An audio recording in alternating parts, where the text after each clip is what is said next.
Il y a 3 ans, j'ai reçu l'avis de renouvellement de mon assurance habitation, 22 euros de plus par mois. J'ai signé sans regarder, c'était plus simple. 3 semaines plus tard, par hasard, j'en parlais à un collègue qui avait exactement le même appartement, le même quartier, la même superficie. Il payait 87 euros de moins par an pour une couverture identique. Je venais de comprendre que je me faisais arnaquer depuis des années sans même le savoir. L'assurance habitation est probablement le contrat le plus mal compris de la vie financière des Français. Tout le monde l'a, personne ne la lit, et les assureurs le savent très bien.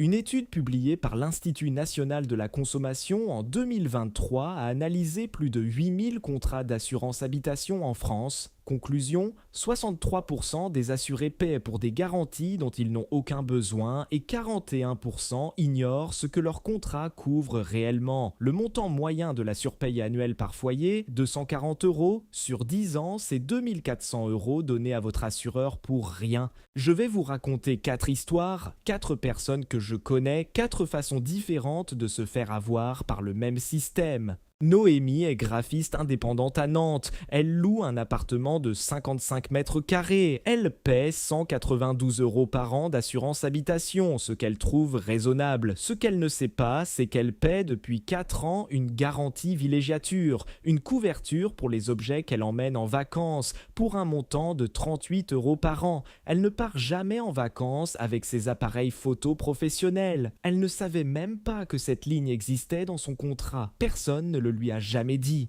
Bertrand est cadre dans une entreprise de logistique à Toulouse. Il est propriétaire de son appartement depuis 6 ans. Quand il a souscrit son assurance, le conseiller lui a proposé une protection juridique habitation incluse dans le pack premium. Bertrand a dit oui parce que ça semblait sérieux. Ce qu'il ne savait pas, son employeur lui offre déjà une protection juridique complète dans son contrat de travail collectif. Il paie donc 2 fois pour la même garantie depuis 6 ans, total payé en double, environ 360 euros.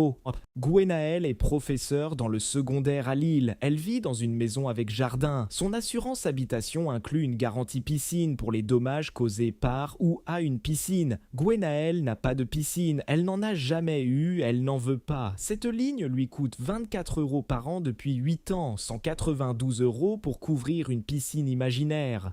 Armand est retraité à Lyon. Il vit seul dans un 2 pièces de 40 mètres carrés. Sa valeur mobilière déclarée, la valeur des meubles et objets couverts par l'assurance, est de 45 000 euros. En réalité, s'il devait remplacer l'ensemble de son mobilier et de ses appareils électroménagers, cela lui coûterait environ 12 000 euros. Il est surassuré à hauteur de 33 000 euros. Il paie chaque année pour une protection qui va bien au-delà de ce qu'il possède réellement. Ces 4 histoires, nos cas ne sont pas des exceptions, elles sont la règle et elles illustrent un mécanisme que les assureurs ont perfectionné depuis des décennies. Ce mécanisme s'appelle l'inertie contractuelle. Quand vous souscrivez une assurance, vous faites confiance au conseiller pour construire un contrat adapté. Ce conseiller est rémunéré à la commission sur le montant du contrat. Son intérêt est donc d'inclure le maximum de garanties, pas le minimum nécessaire. Mais surtout, une fois le contrat signé, il se renouvelle automatiquement chaque année et chaque année, l'assureur ajoute 1 ou 2 petites lignes, augmente légèrement les cotisations et compte sur le fait que vous ne lirez pas le document qui vous est envoyé.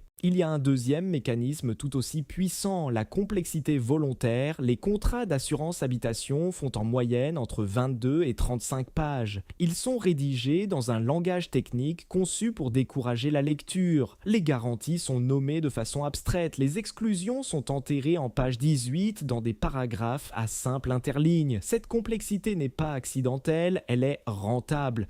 Il y a enfin un troisième mécanisme que j'appelle le sentiment de sécurité maximaliste. Quand un conseiller vous propose une garantie supplémentaire, il l'encadre toujours dans le registre du risque. Et si jamais cela arrive, ce que votre cerveau entend, c'est payer ce petit supplément vous protège d'un désastre potentiel. Le coût d'opportunité, ce que vous pourriez faire avec ces 20 ou 30 euros de plus par mois, n'est jamais mentionné. Voici maintenant ce que vous devez réellement comprendre sur votre contrat d'assurance habitation.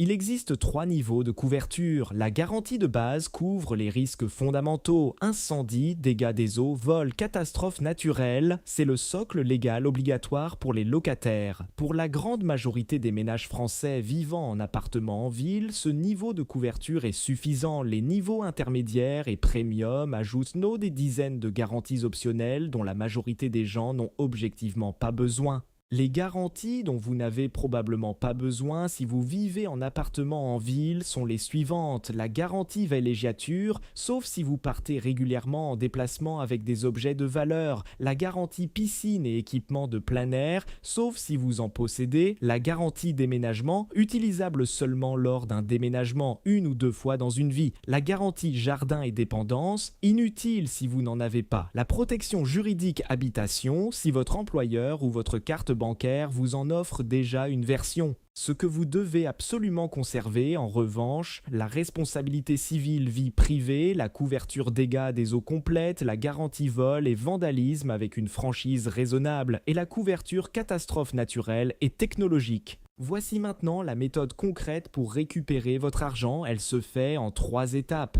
La première étape est l'audit de votre contrat actuel. Sortez votre contrat, cherchez la liste de toutes vos garanties et leurs coûts individuels. Si vous ne trouvez pas votre contrat, appelez votre assureur et demandez-leur d'envoyer le tableau de détail de vos garanties avec les montants ligne par ligne. Ils sont légalement obligés de vous le fournir. Notez tout ce que vous payez et posez-vous pour chaque ligne la question suivante. Est-ce que j'ai réellement besoin de cette garantie compte tenu de ma situation concrète ? La deuxième étape est la vérification des doublons. Vérifiez votre contrat de travail pour une protection juridique. Vérifiez vos cartes bancaires premium. Elles incluent souvent une protection juridique, une assurance voyage et parfois une extension de garantie pour les achats. Vérifiez si vous avez une assurance auto qui couvre déjà certains risques. Les doublons sont la première source de surpaye. La troisième étape est l'appel de négociation. Prenez votre téléphone, appelez votre assureur actuel, dites-lui que vous avez fait des comparaisons sur le marché et que vous avez trouvé des offres entre 30 et 50 € moins chères par an pour une couverture équivalente. Demandez-lui ce qu'il peut faire pour vous garder comme client. Dans 70% des cas documentés par les associations de consommateurs, un appel de ce type aboutit à une réduction immédiate de 10 à 20%. Si votre assureur ne bouge pas, vous avez le droit légal de résilier votre contrat à tout moment après un an de contrat grâce à la loi Hamon. La résiliation peut être faite par lettre recommandée avec un préavis d'1 mois. Vous n'avez pas à attendre la date d'anniversaire. Ce droit existe depuis 2015 et beaucoup d'assurés l'ignorent. Voici la mathématique sur 20 ans. Si vous économisez 200 € par an en optimisant votre assurance habitation à 30 ans et que vous investissez cet argent dans un produit à 5% de rendement annuel moyen, vous aurez à 50 ans un capital supplémentaire de 6 613 €. Ce n'est pas une fortune, mais c'est 6 000 € que vous avez donné à un assureur pour des garanties qui ne vous servaient à rien. Si vous faites le même calcul sur l'ensemble de vos contrats d'assurance, habitation, auto, mutuelle, l'économie annuelle possible pour un ménage français moyen est de l'ordre de 400 à 600 € par an. Sur 20 ans investis, cela représente entre 26 000 et 40 000 € supplémentaires, juste en lisant vos contrats une fois par an et en passant 2 coups de téléphone. L'assurance habitation est symptomatique d'un problème plus large. Nous signons des contrats récurrents sans jamais les revoir. Un abonnement téléphonique, une mutuelle, une assurance auto, un contrat d'électricité. Tous ces contrats s'accumulent, augmentent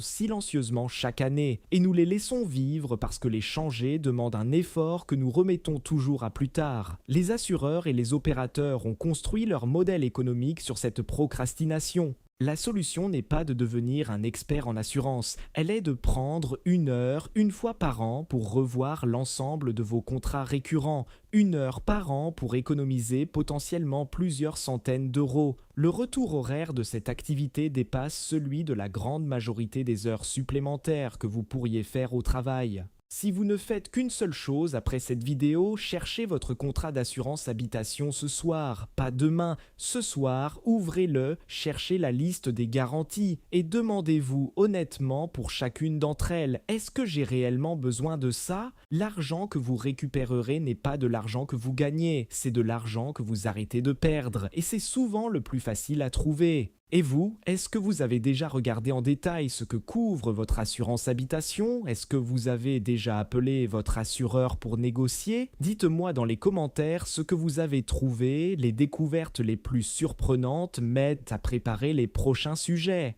Je veux revenir sur quelque chose que j'entends souvent quand je parle de ce sujet. Les gens me disent: «Oui, mais si jamais il m'arrive quelque chose, je préfère être bien couvert». C'est une réaction normale et compréhensible, mais elle repose sur une confusion importante entre être bien couvert et être surassuré. Être bien couvert signifie avoir une protection adaptée à votre situation réelle. Être surassuré signifie payer pour des scénarios qui ne correspondent pas à votre vie. Ces deux choses ne sont pas équivalentes, même si votre assureur fait tout pour que vous les confondez. Voici une façon concrète de le vérifier. Prenez la liste de vos garanties optionnelles. Pour chacune, posez-vous cette question. Au cours des 10 dernières années de ma vie, est-ce que ce risque s'est matérialisé? Est-ce que j'ai eu un sinistre piscine? Est-ce que j'ai eu besoin de la garantie villégiature? Est-ce que j'ai utilisé la protection juridique habitation? Pour la grande majorité des gens, la réponse à ces questions est non.